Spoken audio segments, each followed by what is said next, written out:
It is the 10th of September, and our reading this day in Baptist history is Misery in Missouri.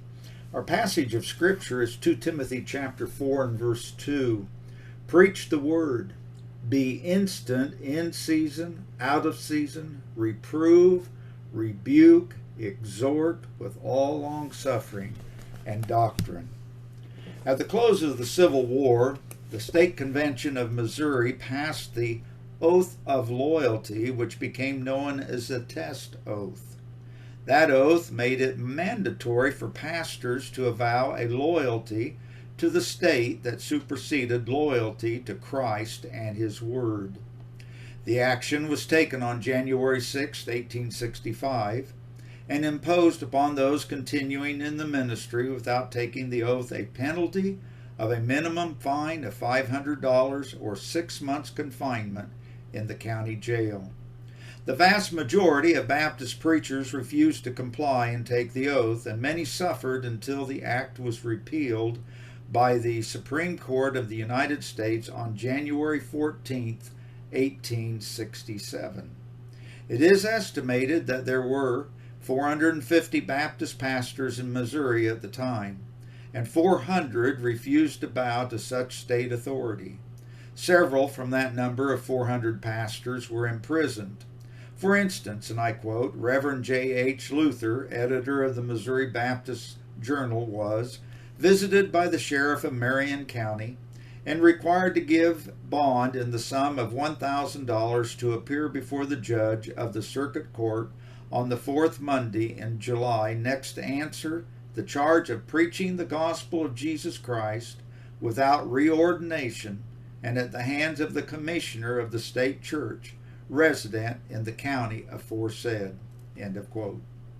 Another despicable situation is described as follows, and I quote, on the 10th of September, 1866, Reverend B.F. Kinney, a distinguished Baptist clergyman of Davis County, was arrested on 3 indictments found against him by a radical grand jury of that county for the crime of preaching the gospel without first having taken the infamous new Constitution oath.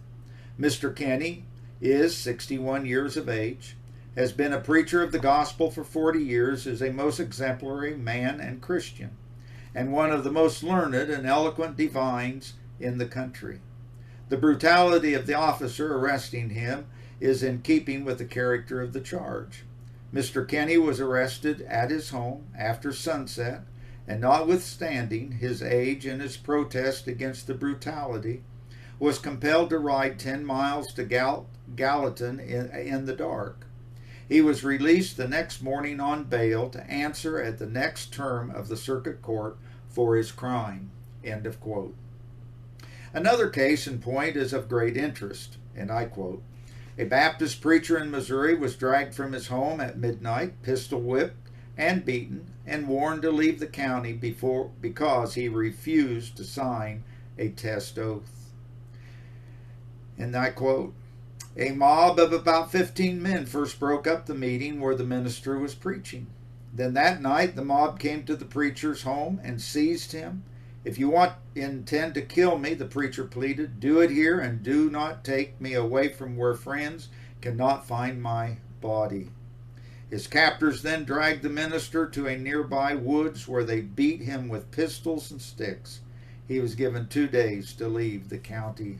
End of quote. Perhaps in reading today's entry, you have smugly concluded that such action could never be repeated in modern-day America or Australia or anywhere in the West, we might go on to say. Let me remind you that we are only one generation away from total paganism, and the threat of that reality seems ever more ominous. Let us today rededicate ourselves to God's purpose in our lives, knowing that it is His gospel that sets man free. To God be the glory.